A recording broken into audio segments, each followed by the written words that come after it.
Du temps que les bêtes parlaient, les lions, entre autres, voulaient être admis dans notre alliance. Pourquoi non? Puisque leur engeance valait la nôtre en ce temps-là, ayant courage, intelligence et belle hure outre cela. Voici comment il en alla. Un lion de haut parentage, en passant par un certain pré, rencontra bergère à son gré. Il la demande en mariage. Le père aurait fort souhaité quelque gendre un peu moins terrible. La donner lui semblait bien dure, la refuser n'était pas sûr. Même un refus eût fait possible qu'on eût vu quelque beau matin un mariage clandestin. Car outre qu'en toute matière, la belle était pour les gens fiers, fille se coiffe volontiers d'amoureux à longue crinière. Le père donc, ouvertement n'osant renvoyer notre amant, lui dit: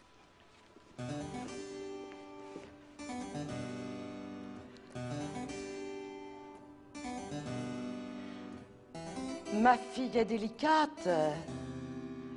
Vos griffes la pourront blesser quand vous voudrez la caresser.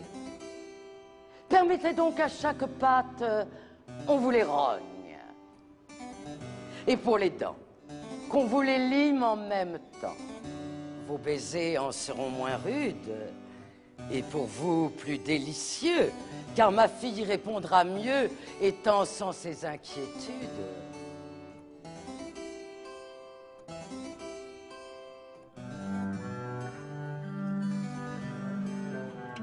Le lion consent à cela, tant son âme était aveuglée. Sans dents ni griffes, le voilà, comme place démantelée. On lâcha sur lui quelques chiens.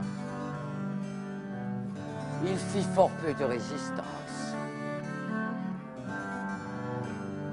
Amour, amour, quand tu nous tiens, on peut bien dire adieu prudence.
Je vous paierai avant l'autre, foi d'animal, intérêt et principal.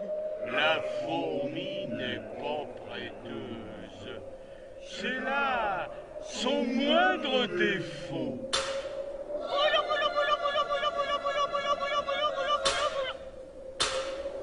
Que faisiez-vous?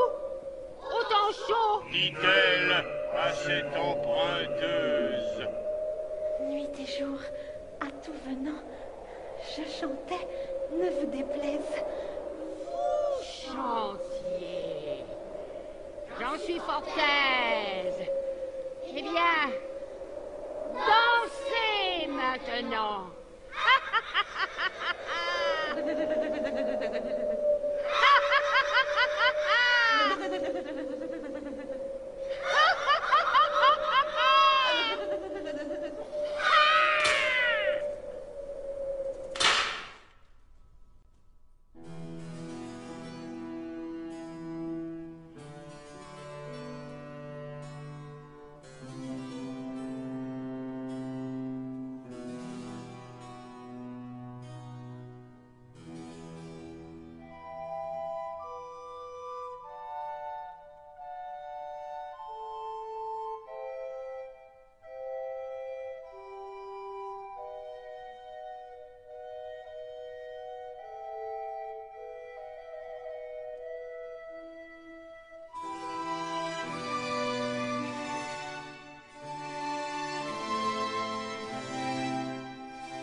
La femme du lion mourut. Aussitôt, chacun accourut pour s'acquitter envers le prince de certains compliments de consolation qui sont surcroît d'affliction.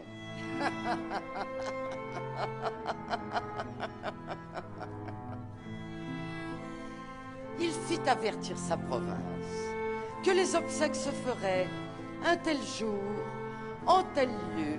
Ses prévôts y seraient pour régler la cérémonie et pour placer la compagnie.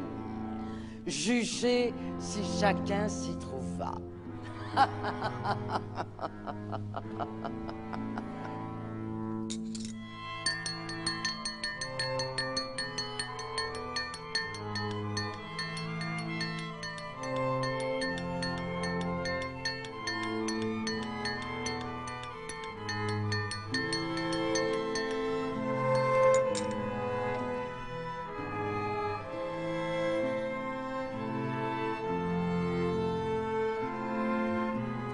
Le prince au cri s'abandonna, et tout son antre en résonna. Les lions n'ont point d'autre temple.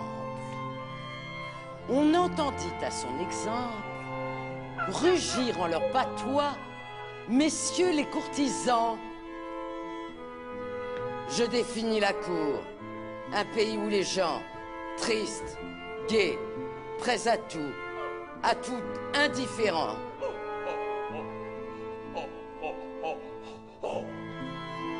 sont ce qu'il plaît au prince, ou s'ils ne peuvent l'être, tâchent au moins de le paraître. Peuple caméléon, peuple singe du maître, on dirait qu'un esprit anime 1000 corps. C'est bien là que les gens sont de simples ressorts.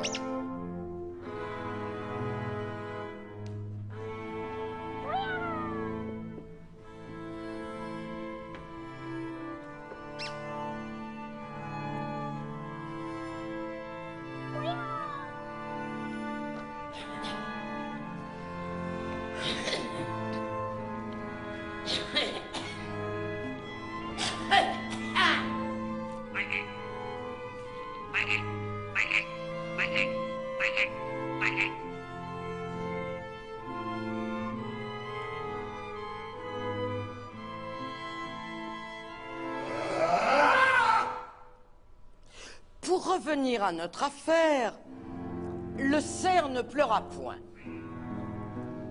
Comment eût-il pu faire? Cette mort le vengeait. La reine avait jadis étranglé sa femme et son fils. Cette mort le vengeait. La reine avait jadis étranglé sa femme et son fils. Bref, il ne pleura point. Un flatteur l'alla dire, et soutint qu'il l'avait vu rire.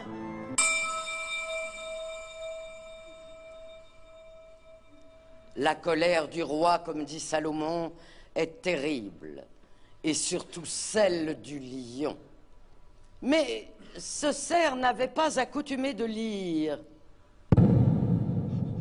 Chétif hôte des bois, tu ris.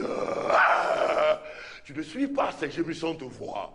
Nous n'appliquerons point sur tes membres profanes nos sacrés ongles. Venez loup, venger la reine, immoler tous ce traître à ces augustomanes.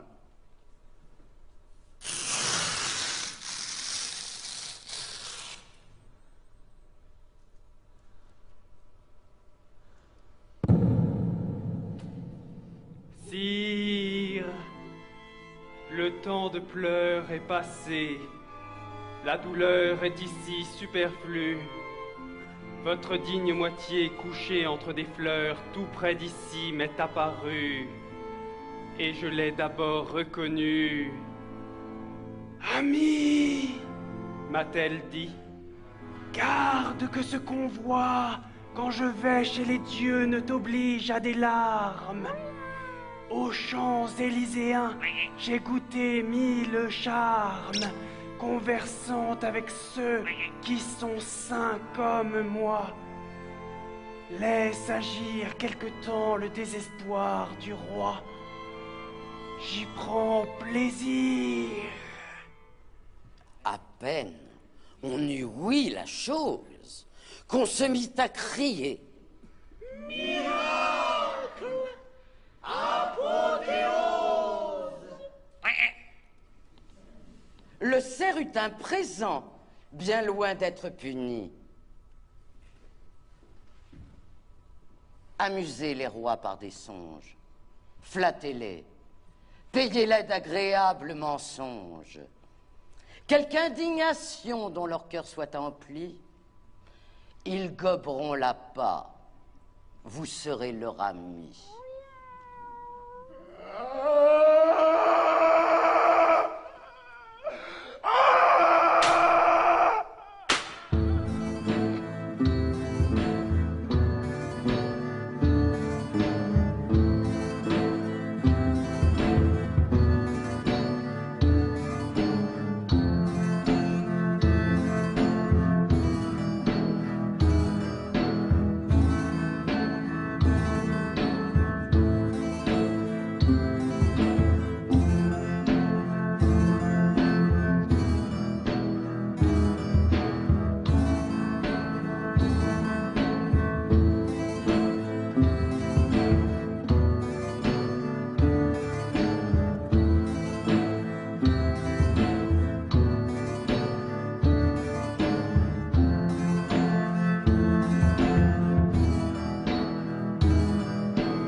au décès d'un lion, en son vivant prince de la contrée, pour faire un roi s'assemblèrent, dit-on. De son étui la couronne est tirée, dans une chatte un dragon la gardait.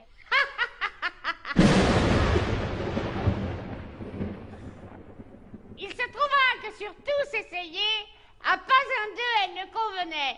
Plusieurs avaient la tête trop menue, aucun trop grosse, aucun même cornu.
Le sage aussi fit l'épreuve en riant, et par plaisir la tillard essayant, il fit autour force grimacerie, tour de souplesse et mille singeries.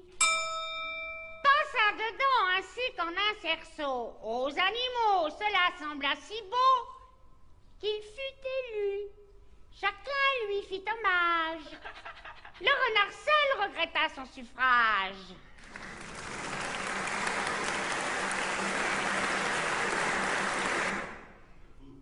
Sans toutefois montrer son sentiment, quand il eut fait son petit compliment, il dit au roi: Je sais, sire, une cache.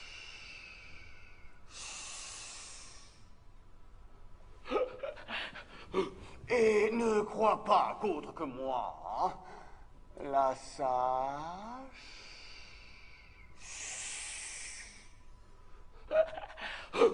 Or, tout trésor par droit de royauté appartient, sire, à votre majesté. Le nouveau roi bâille après la finance. Lui-même y court pour n'être pas trompé. C'était un piège. Il y fut attrapé. Le renard dit au nom de l'assistance: Prétendrais-tu nous gouverner encore, ne sachant pas te conduire toi-même?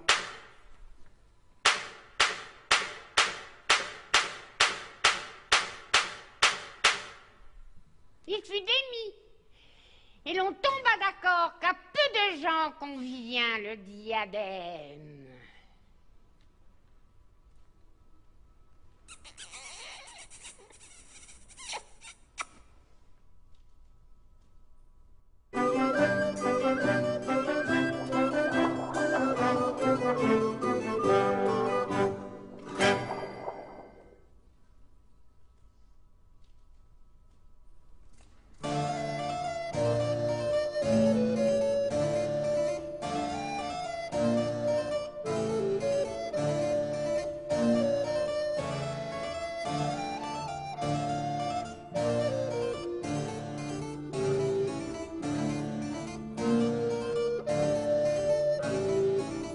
Maître Corbeau sur un arbre perché tenait dans son bec un fromage. Maître Renard, par l'odeur alléchée, lui tint à peu près ce langage.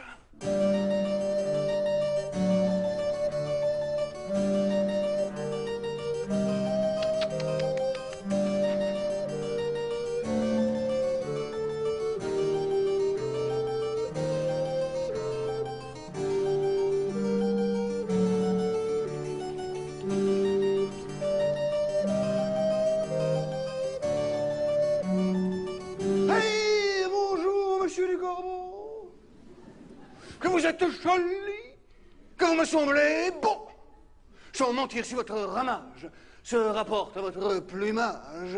Vous êtes le phénix des hôtes de ces bois.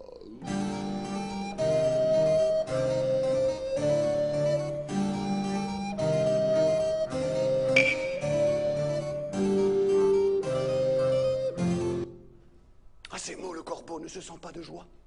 Et pour montrer sa belle voix, il ouvre un large bec. Laisse tomber sa proie.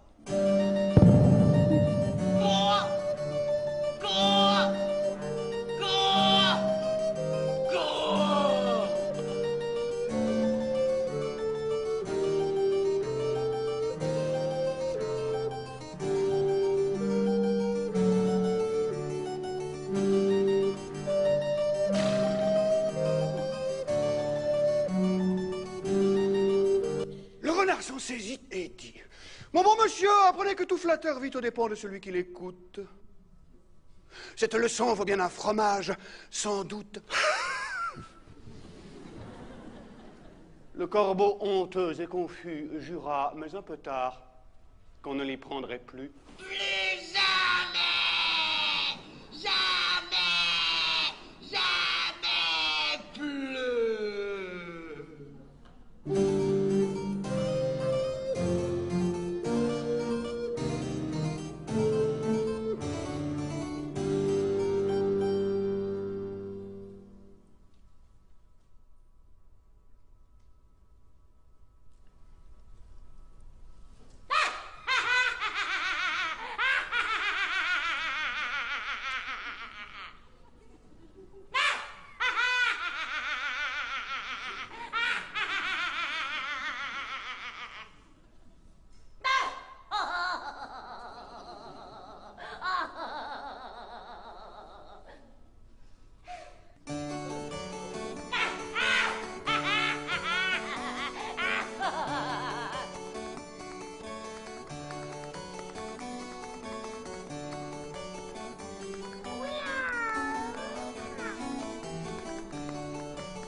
je l'allais aborder, quand d'un son plein d'éclat, l'autre m'a fait prendre la fuite.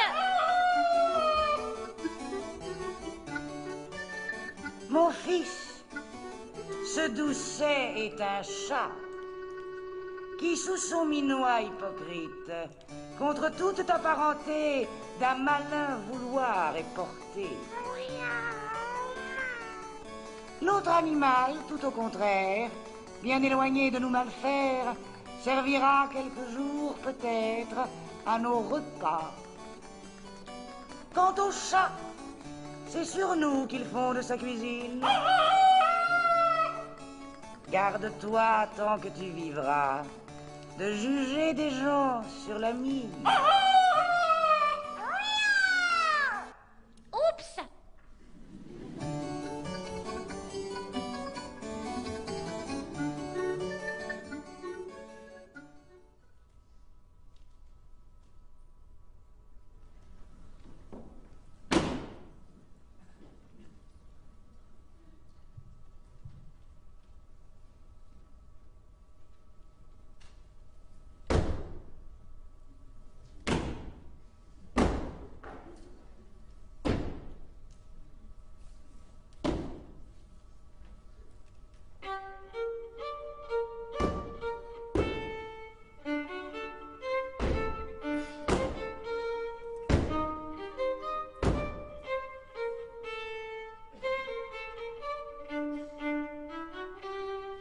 Un loup disait qu'on l'avait volé. Un renard, son voisin d'assez mauvaise vie pour ce prétendu vol, par lui fut appelé. Devant le singe, il fut plaidé, non point par avocat, mais par chaque partie. Thémis n'avait point travaillé de mémoire de singe à fait plus embrouillé. Le magistrat suait en son lit de justice. Après qu'on eut bien contesté, répliqué, crié, tempêté, le juge instruit de leur malice leur dit: Je vous connais de longtemps, mes amis, et tous deux, vous paierez l'amende. Car toi, loup, tu te plains quoi qu'on ne t'ait rien pris. Et toi, renard, as pris ce que l'on te demande. Le juge prétendait qu'à tort et à travers on ne saurait manquer, condamnant un pervers.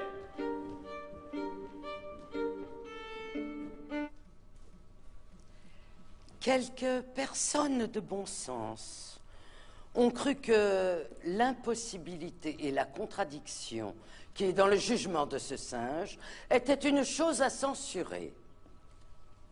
Mais je ne m'en suis servi qu'après le poète Phèdre.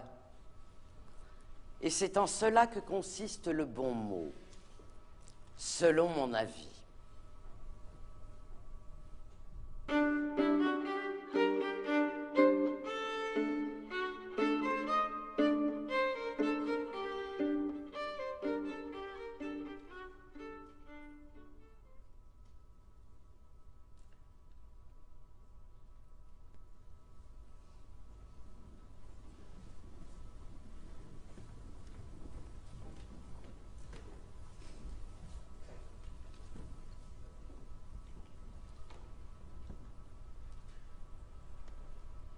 Un mal qui répand la terreur, mal que le ciel en sa fureur inventa pour punir les crimes de la terre.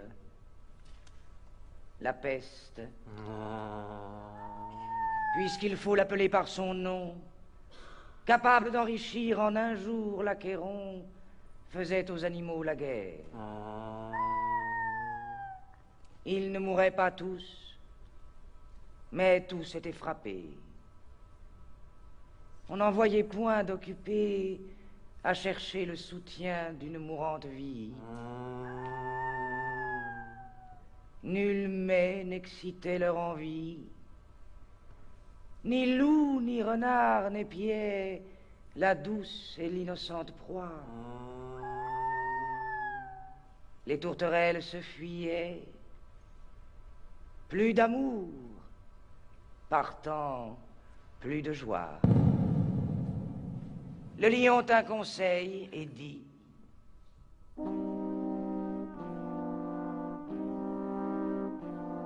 Mes chers amis, je crois que le ciel a permis pour nos péchés cette infortune. Que le plus coupable de nous se sacrifie au trait du céleste courroux. Peut-être il obtiendra la guérison commune. L'histoire nous apprend qu'en de tels accidents, on fait de pareils dévouements. Ne nous flattons donc point. Voyons sans indulgence l'état de notre conscience.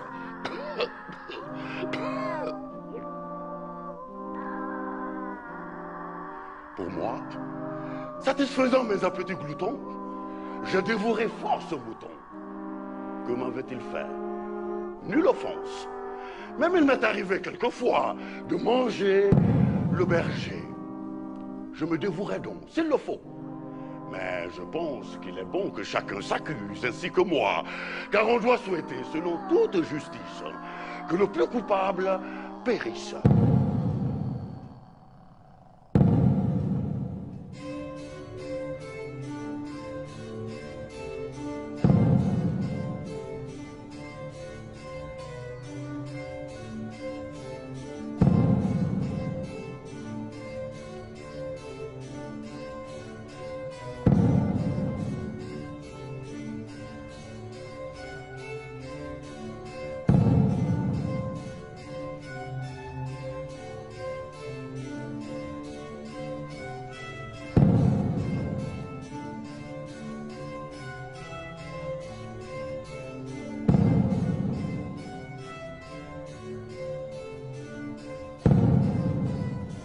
Sire, vous êtes trop bon roi.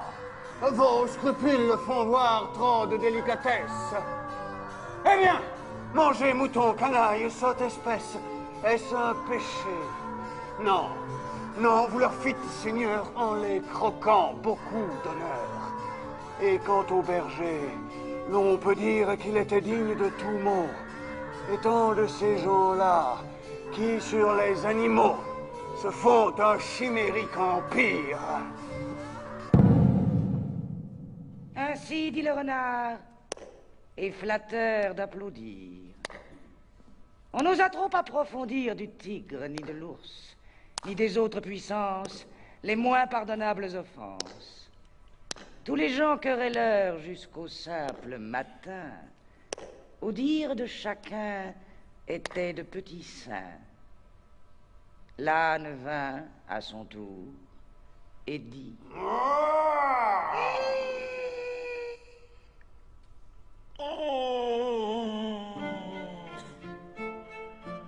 J'ai souvenance qu'en un pré de moines passant la faim.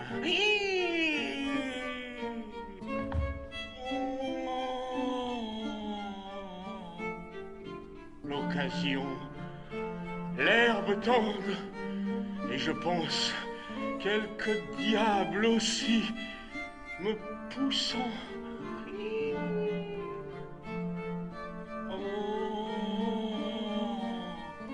Je tondis de ce pré la largeur de ma langue. Je tondis de ce pré la largeur de ma langue.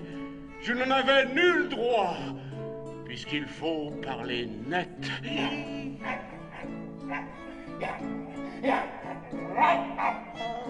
À ces mots, on cria haro sur le baudet.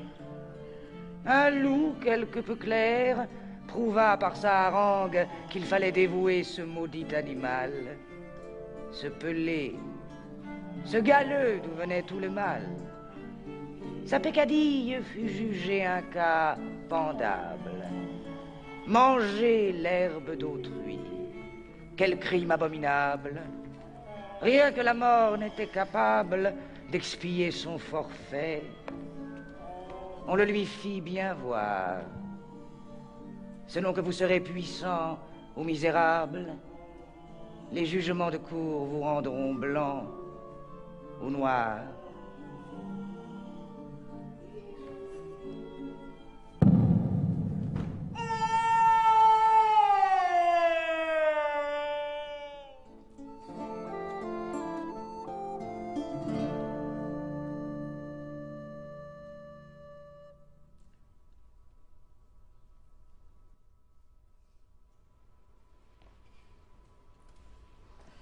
La raison du plus fort est toujours la meilleure. Nous l'allons montrer tout à l'heure.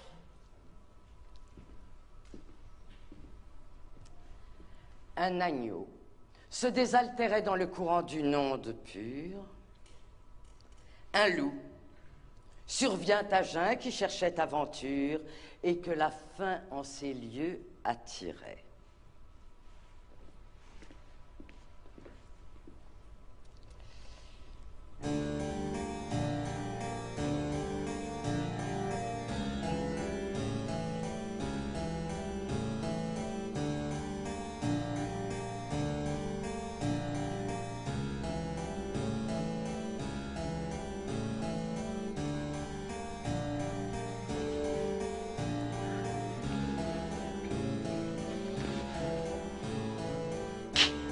T'auront si hardi de troubler mon breuvage. Dis, cet animal plein de rage, tu seras châtié de ta témérité.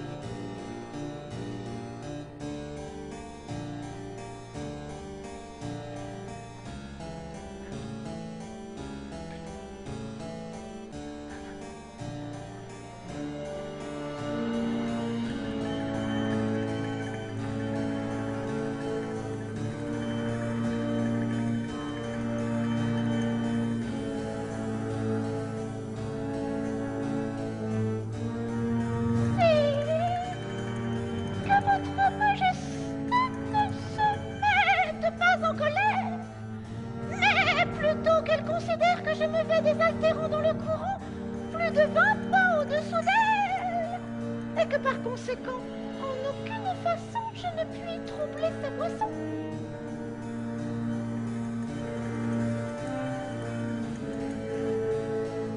Tu la troubles, repris cette bête cruelle, et je sais que de moi tu médis l'an passé. Comment l'aurais-je fait si je n'étais pas née? Je t'aide encore, ma mère.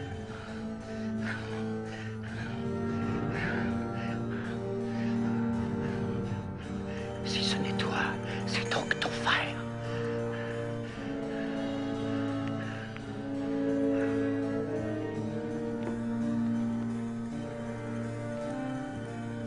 Je n'en ai point.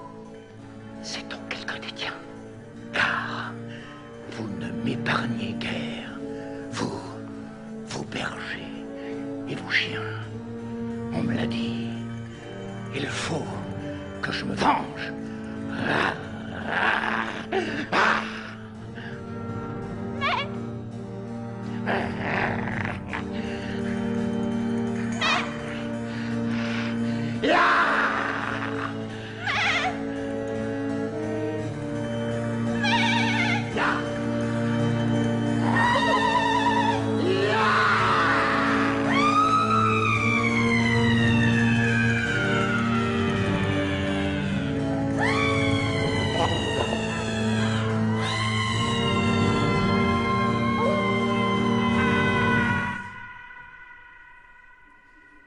Là-dessus, au fond des forêts, le loup l'emporte et puis le mange, sans autre forme de procès.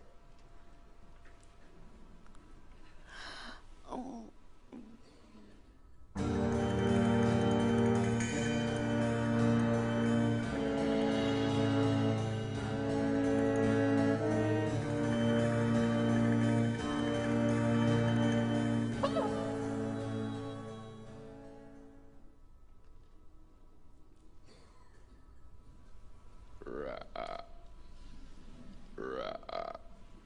Un homme vit une couleuvre.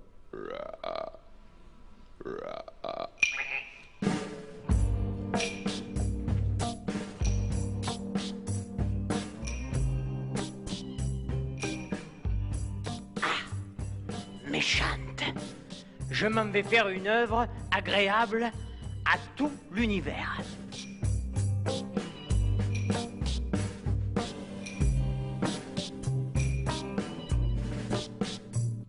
À ces mots, l'animal pervers, c'est le serpent que je veux dire et non l'homme. On pourrait aisément s'y tromper. À ces mots, le serpent, se laissant attraper, est pris, mis en un sac, et, ce qui fut le pire, on résolut sa mort, fût-il coupable ou non. Afin de le payer toutefois de raison, l'autre lui fit cette harangue.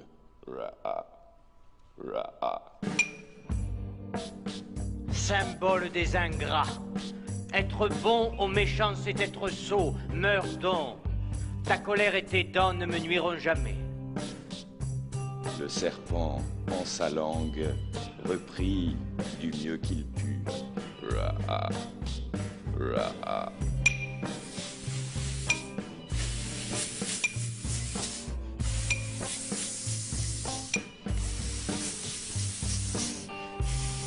Il fallait condamner tous les ingrats qui sont au monde. À qui pourrait-on pardonner?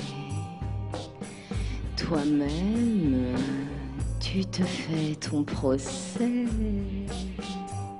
Je me fonde sur tes propres leçons.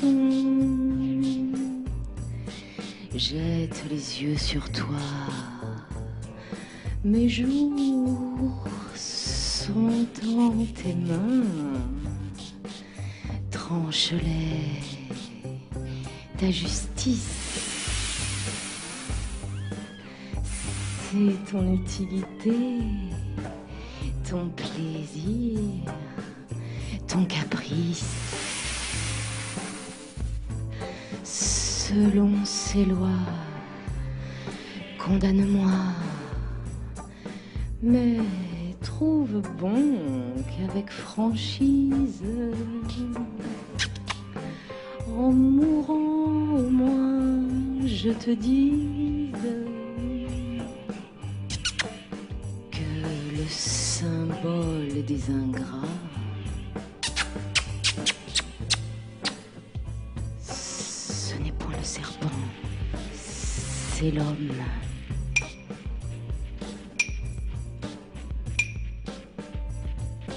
Ces paroles firent arrêter l'autre. Il recula d'un pas, enfin, il répartit.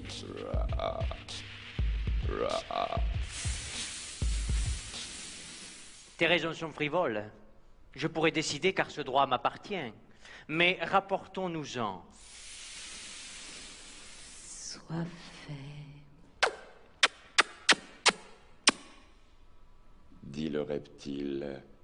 Une vache était là, on l'appelle, elle vient, le cas est proposé.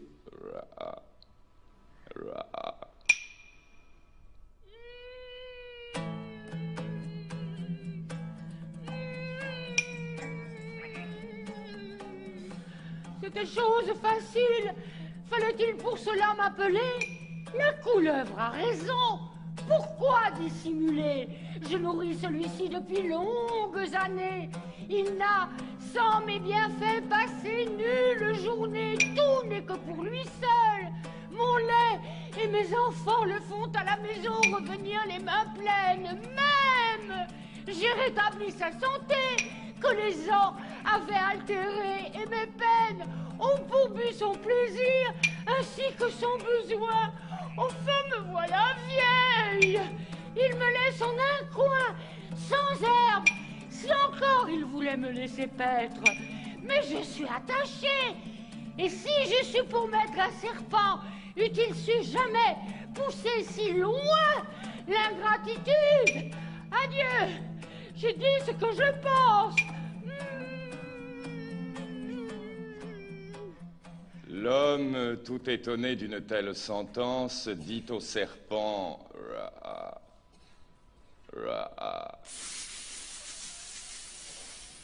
Faut-il croire ce qu'elle dit? C'est une radoteuse. Elle a perdu l'esprit. Croyons ce bœuf. Croyons. Dit la rampante. Ainsi dit, ainsi fait, le bœuf vient à pas lents.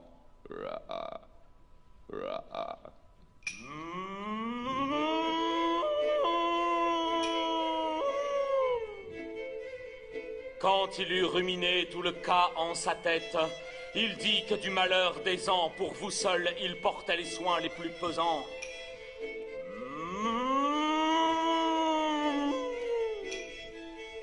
Parcourant sans cesse ce long cercle de peine, qui, revenant sur soi, ramenait dans vos plaines ce que Cérès vous donne, et vend aux animaux.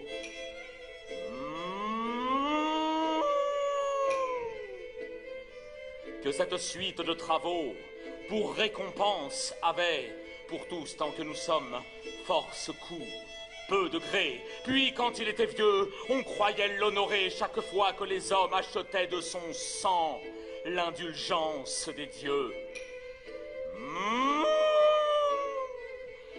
Ainsi parla le bœuf. Faisons taire cet ennuyeux déclamateur. Il cherche de grands mots et vient ici se faire, au lieu d'arbitre, accusateur. Je le récuse aussi. L'arbre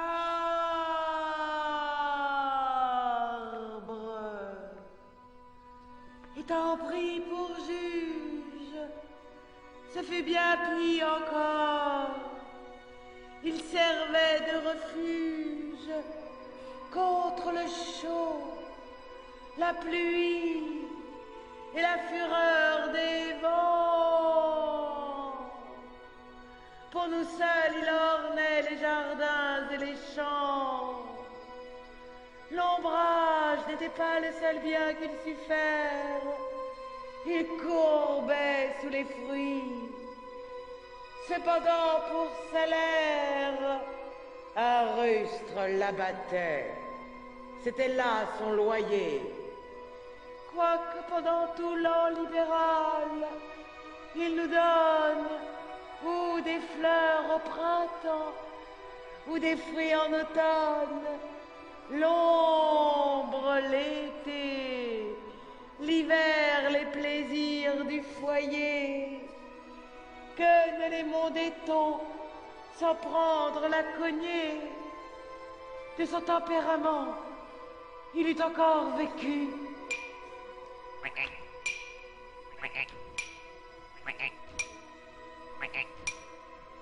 L'homme, trouvant mauvais que l'on l'eût convaincu, voulut à toute force avoir cause gagnée.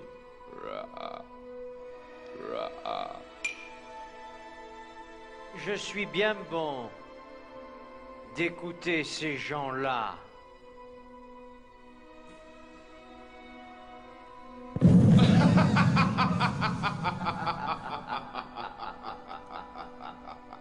Du sac et du serpent.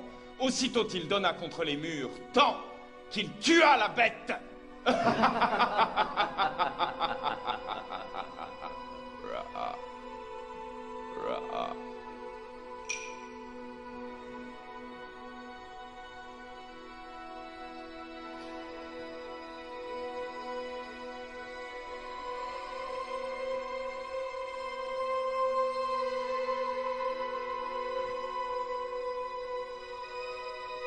On en use ainsi chez les grands. La raison les offense. Ils se mettent en tête que tout est né pour eux. Quadrupèdes et gens et serpents. Si quelqu'un desserre les dents, c'est un sot, j'en conviens. Mais que faut-il donc faire? Parler de loin ou bien se taire?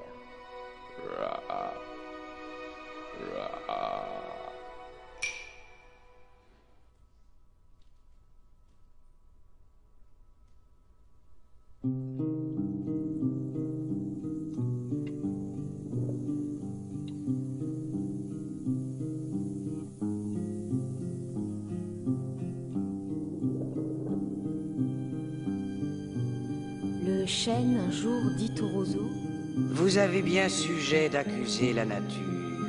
Un roitelet pour vous est un pesant fardeau.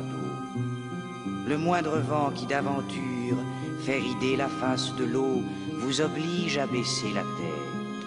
Cependant que mon front, au Caucase pareil, non content d'arrêter les rayons du soleil, brave l'effort de la tempête. Tout vous est aquilon, tout me semble zéphyr. Encore si vous naissiez à l'abri du feuillage dont je couvre le voisinage, vous n'auriez pas tant à souffrir, je vous défendrai de l'orage. Mais vous naissez le plus souvent sur les humides bords des royaumes du vent. La nature envers vous me semble bien injuste.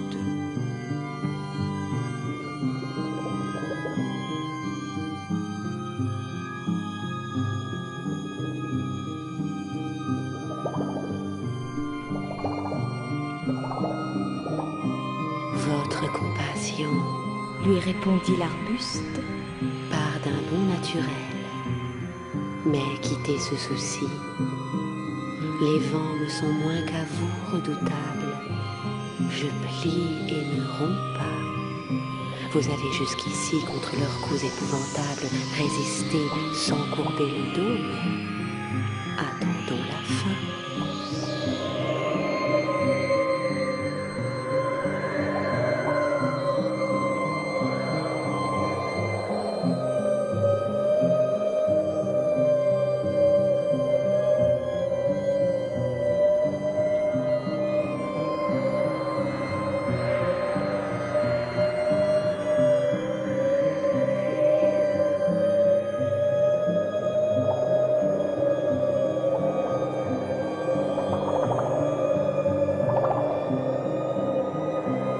Comme il disait ces mots, du bout de l'horizon accourt avec furie le plus terrible des enfants que le Nord eût porté jusque-là dans ses flancs.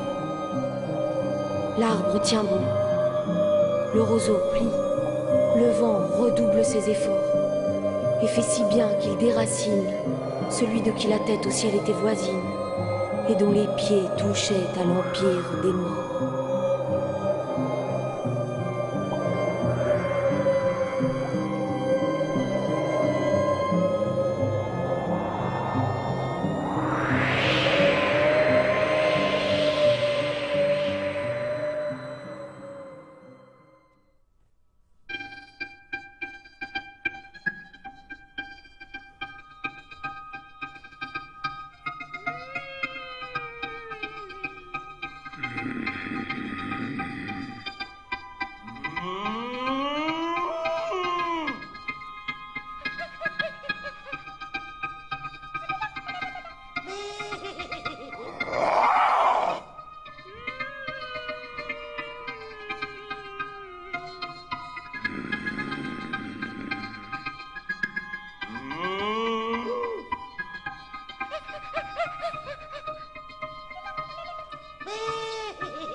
Un animal cornu blessa de quelques coups le lion qui, plein de courroux, pour ne plus tomber en la peine, bannit des lieux de son domaine toute bête portant corne à son front.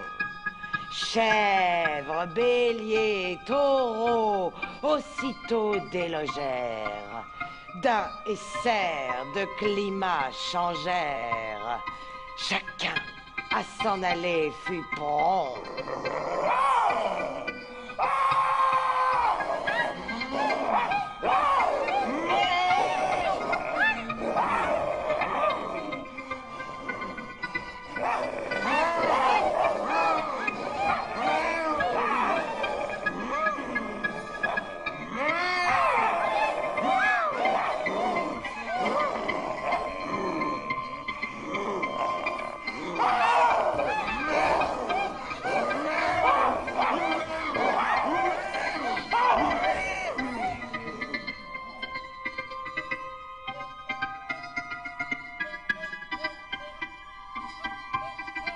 Un lièvre, apercevant l'ombre de ses oreilles, craignit que quelque inquisiteur n'allât interpréter à cornes leur longueur, ne les soutint en tout à des cornes pareilles.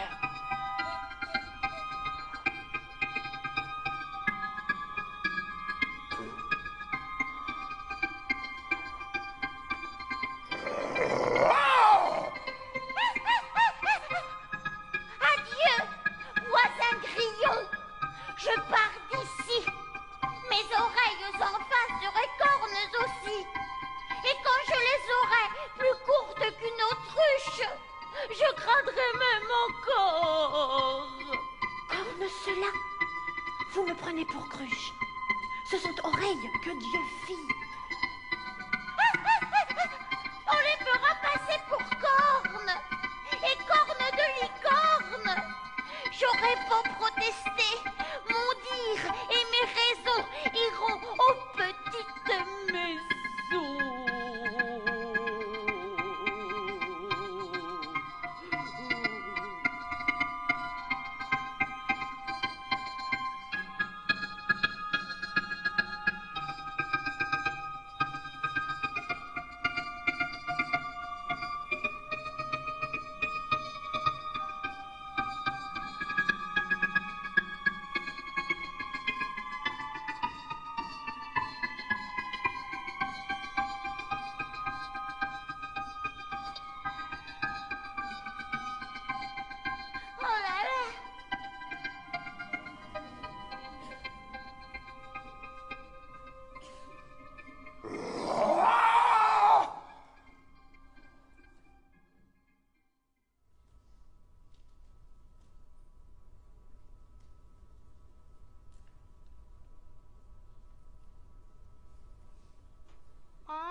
Musique!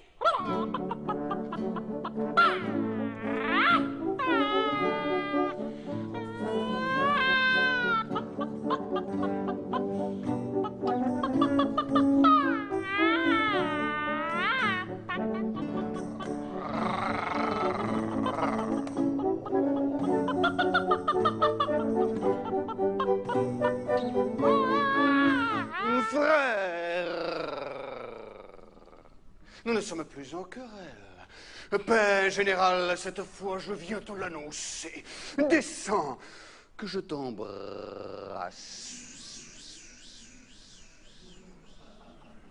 Ne me retarde point de grâce, je dois faire aujourd'hui 20 postes sans manquer.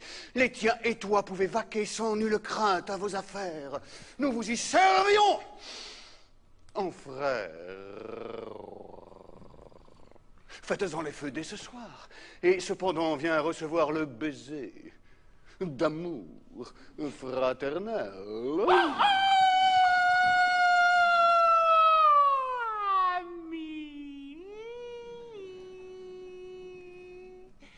Je ne pouvais jamais apprendre une plus douce et meilleure nouvelle que celle de cette paix. Et ce m'est une double joie de la tenir de toi. Je vois deux lévriers qui, je m'assure, sont courriers que pour ce sujet. On m'envoie, ils vont vite et seront dans un moment à nous. Je descends, nous pourrons nous entendre baiser tous.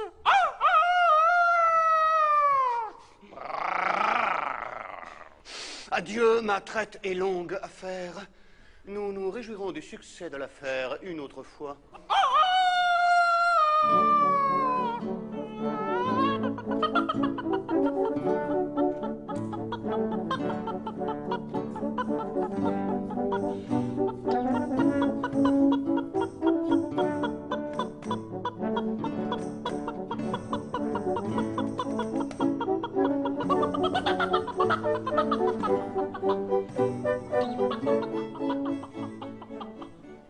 Le galant aussitôt tire ses grès. Gagnot, mal content de son stratagème.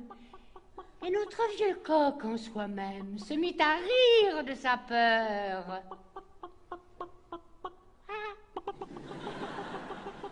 Car c'est double plaisir de tromper le trompeur.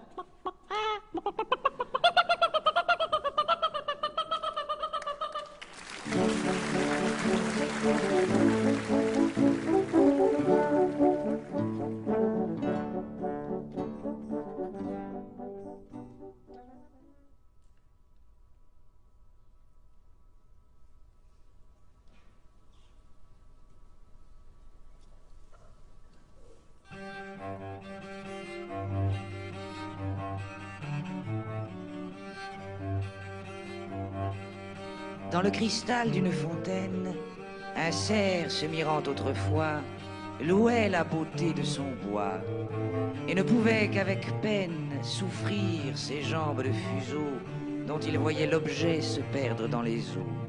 Quelle proportion de mes pieds à ma tête, disait-il, en voyant leur ombre avec douleur. Des taillis les plus hauts, mon front atteint le faîte. Mes pieds ne me font point d'honneur.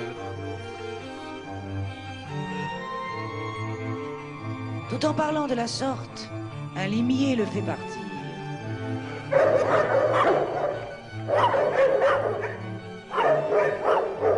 Il tâche à se garantir. Dans les forêts, il s'emporte. Son bois, dommageable ornement, l'arrêtant à chaque moment. Nuit à l'office que lui rendent ses pieds, de qui ses jours dépendent.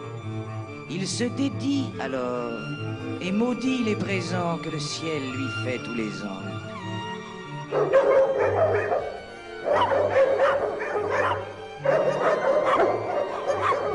Nous faisons cas du beau, nous méprisons l'utile, et le beau souvent nous détruit. Ce cerf blâme ses pieds qui le rendent agile, il estime un bois qui lui nuit.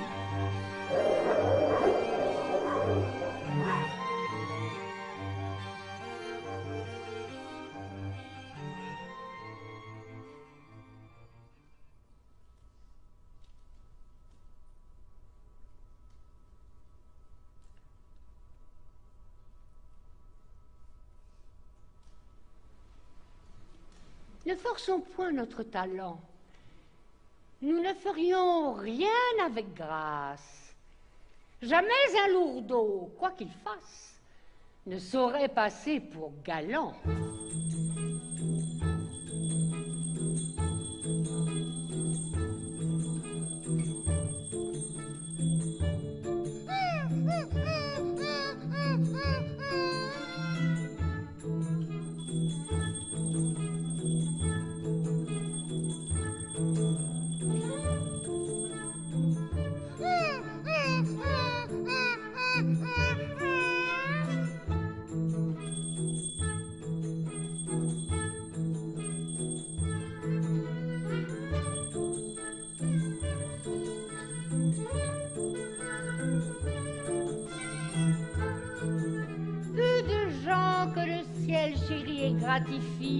Ont le don d'agréer infuse avec la vie, c'est un point qu'il leur faut laisser et ne pas ressembler à l'âge de la fable, qui pour se rendre plus aimable et plus cher à son maître, allant le caresser. Oh. Comment? Disait-il en son âme. Ce chien, parce qu'il est mignon, vivra de pair à compagnon avec monsieur, avec madame, et j'aurai des coups de bâton. Que fait-il? Il donne la patte, puis aussitôt il est baisé. Si l'on faut faire autant afin que l'on me flatte, cela n'est pas bien malaisé.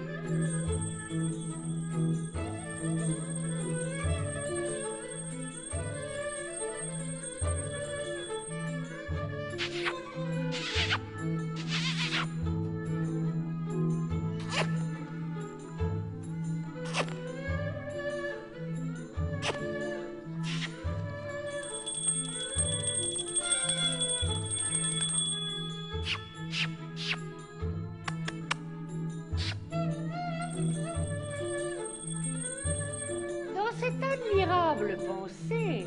Voyant son maître en joie, il s'en vient lourdement, lève une corne toute usée, la lui porte au menton fort amoureusement, non sans accompagner pour plus grand ornement de son chant gracieux, cet axillon hardi.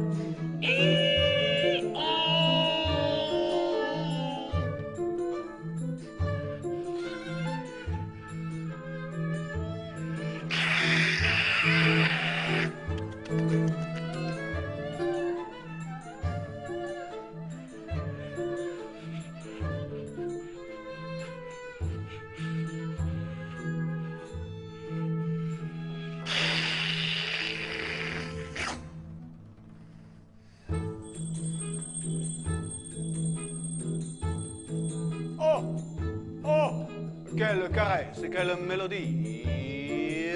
Oh là, Martin Bâton.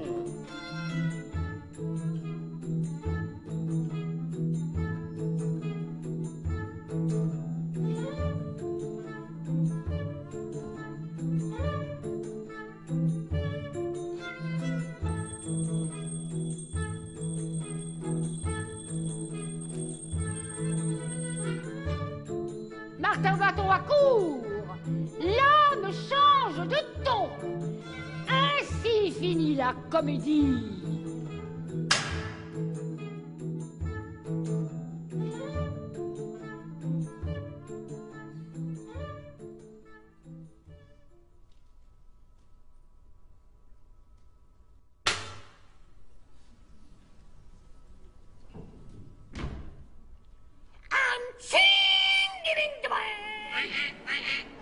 Ra, ra, une grenouille vit un bœuf. Ra, ra.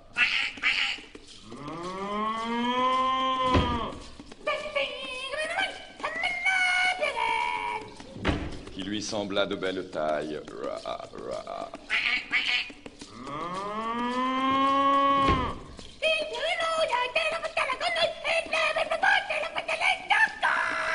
Elle, qui n'était pas grosse en tout comme un œuf, envieuse, s'étend et s'enfle et se travaille pour égaler l'animal en grosseur.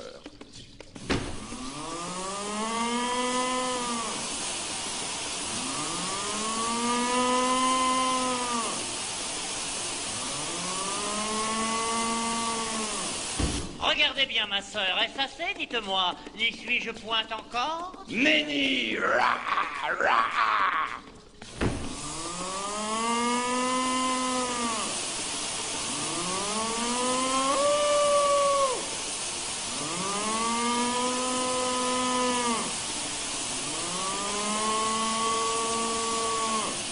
M'y voici donc! Point du tout, ra, ra.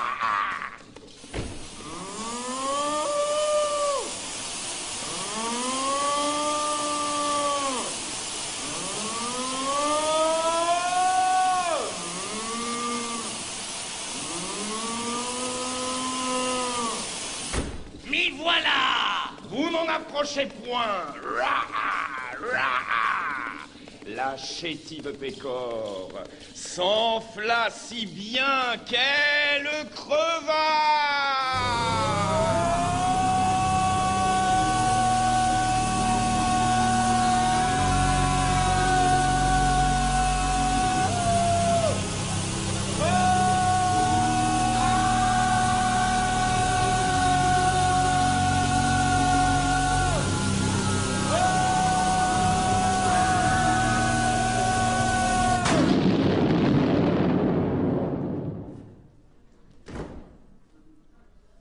Le monde est plein de gens qui ne sont pas plus sages. Tout bourgeois veut bâtir comme les grands seigneurs. Tout prince a des ambassadeurs. Tout marquis veut avoir des pages.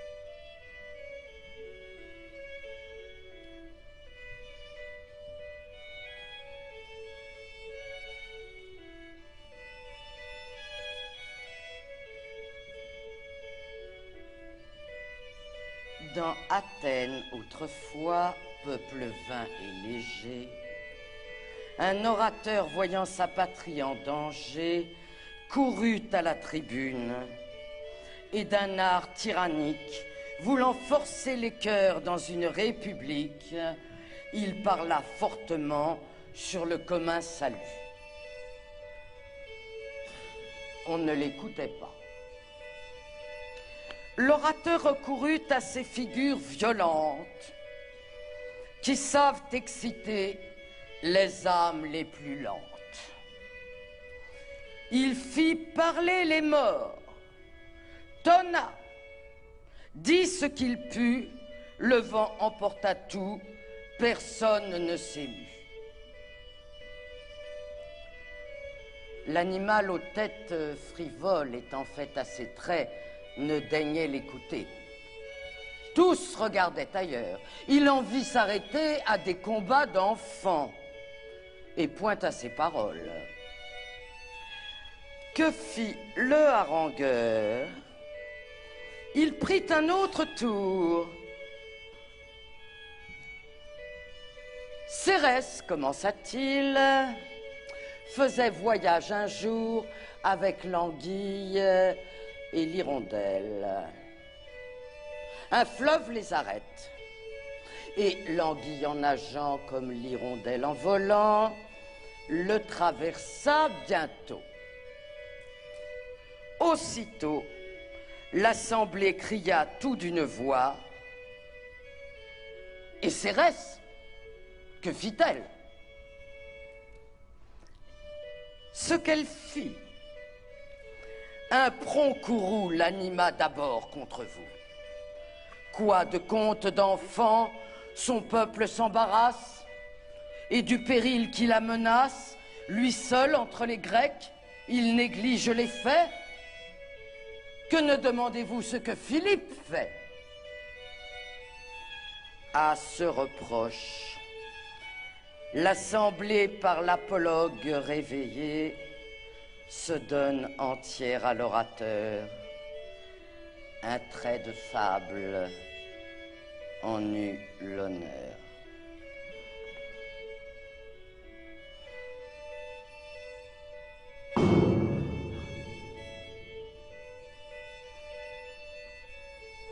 Nous sommes tous d'Athènes en ce point.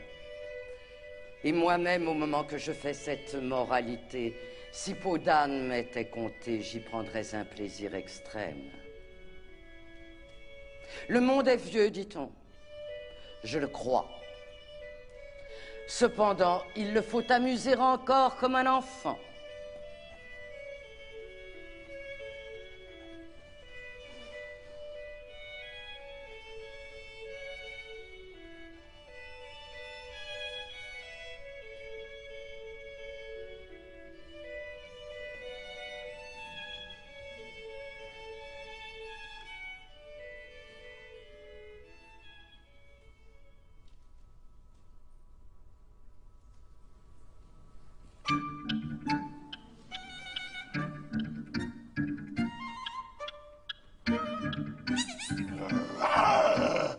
Va-t'en, chétif insecte, excrément de la terre.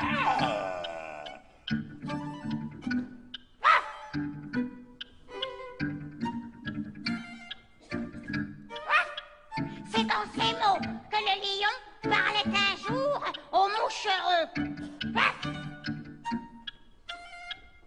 L'autre lui déclara la guerre. Penses-tu que ton titre de roi me fasse peur, ni me soucie? Un bœuf est plus puissant que toi. Je le mène à ma fantaisie. À peine il achevait ces mots que lui-même il sonna la charge. Fut la trompette et le héros. Dans l'abord, il se met au large. Puis prend son temps, fonce sur le cou du lion qu'il rend presque fou.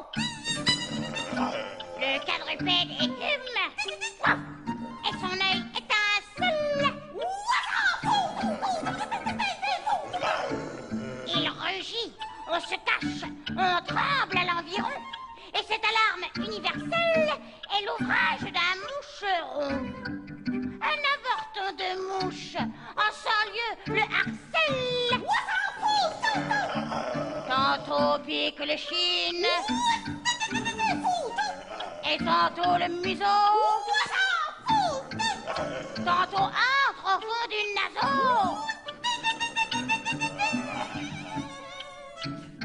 La rage alors se trouve à son fait monter. L'invisible ennemi triomphe et rit de voir qu'il n'est dents ni griffes en la bête irritée qui de le mettre en sang lui fasse son devoir. Le malheureux lion se déchire lui-même. Fait résonner sa queue à l'entour de ses flancs. Valère qui n'en peut mais, et sa fureur extrême le fatigue. Là-bas, le voilà sur les dents. L'insecte du combat se retire avec gloire. Comme il sonne à la charge, il sonne la victoire. Va partout l'annoncer et rencontre en chemin l'embuscade d'une araignée. Il y rencontre aussi sa fin. Bon. Bon. Bon. Quelle chose par là peut nous être enseignée? J'en vois deux, dont l'une est contre nos ennemis les plus à craindre, sont souvent les plus petits. L'autre, qu'au grand péril tel a pu se soustraire, qui périt pour la moindre affaire. Bon. Bon. Bon.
Les compagnons d'Ulysse, après 10 ans d'alarme, erraient au gré du vent de leur sort incertain.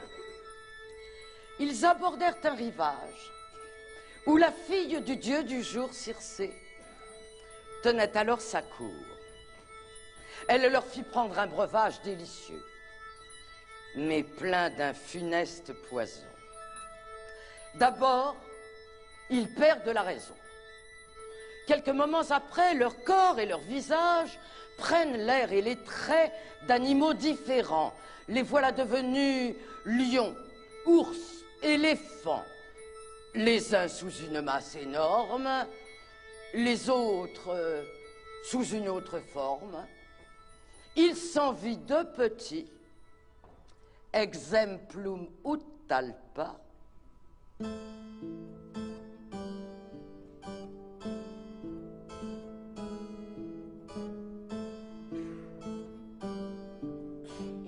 Le seul Ulysse s'en échappa. Il sut se défier de la liqueur traîtresse. Comme il joignait à la sagesse la mine d'un héros et le doux entretien, il fit tant que l'enchanteresse prit un autre poison, peu différent du sien.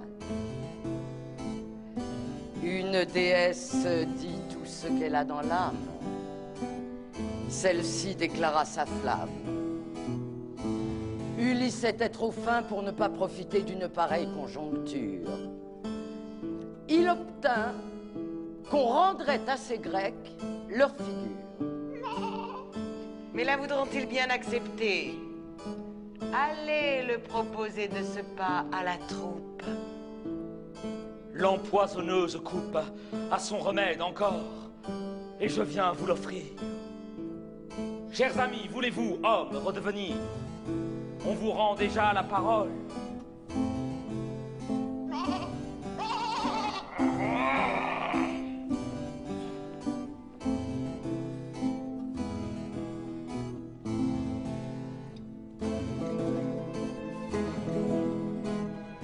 Le lion dit, pensant rugir,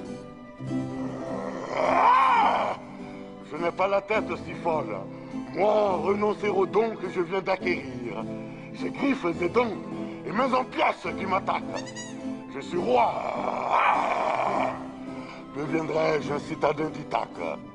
Tu me rendras peut-être encore simple soldat.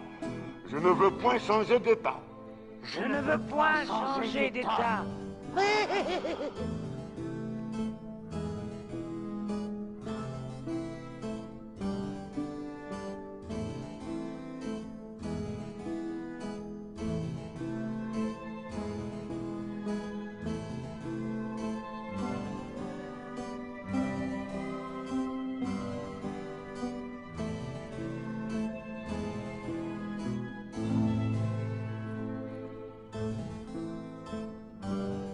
Eh, mon frère, comme te voilà fait. Je t'ai vu si jolie. Ah, vraiment, nous y voici. Reprit l'ours à sa manière. Comme me voilà fait, comme doit être un ours. Qui t'a dit qu'une forme est plus belle qu'une autre? Est-ce à la tienne à juger de la nôtre? Je m'en rapporte aux yeux d'une ours, mes amours. Te déplaise, va-t'en, suis ta route et me laisse. Je vis libre et content, sans nul soin qui me presse. Et te dis tout net et tout plein, je ne veux point changer d'état. Je ne veux point changer d'état.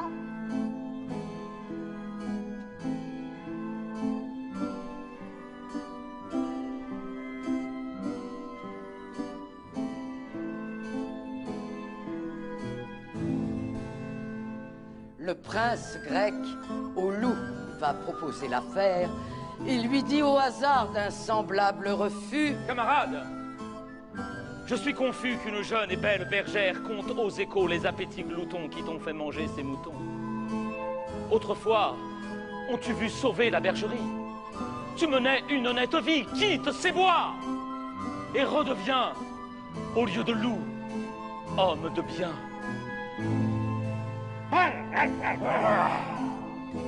En est-il? Dit le loup. Pour moi, je n'en vois guère. Tu t'en viens me traiter de bête carnassière, toi qui parles. Qu'es-tu? N'auriez-vous pas, sans moi, mangé ces animaux que plaint tout le village? Si j'étais homme, par ta foi, aimerais-je au moins le carnage? Pour un mot, quelquefois, vous vous étranglez tous. Ne vous êtes-vous pas l'un à l'autre des loups? Tout bien considéré, je te soutiens en somme que scélérat pour scélérat, il vaut mieux être un loup qu'un homme. Je ne veux point changer d'état. Ulysse fit à tous une même semonce. Chacun d'eux fit même réponse, autant le grand que le petit. La liberté, les bois, suivre leur appétit, c'était leur délice suprême. Tous renonçaient au lot de belles actions. Ils croyaient s'affranchir selon leur passion. Ils étaient esclaves d'eux-mêmes.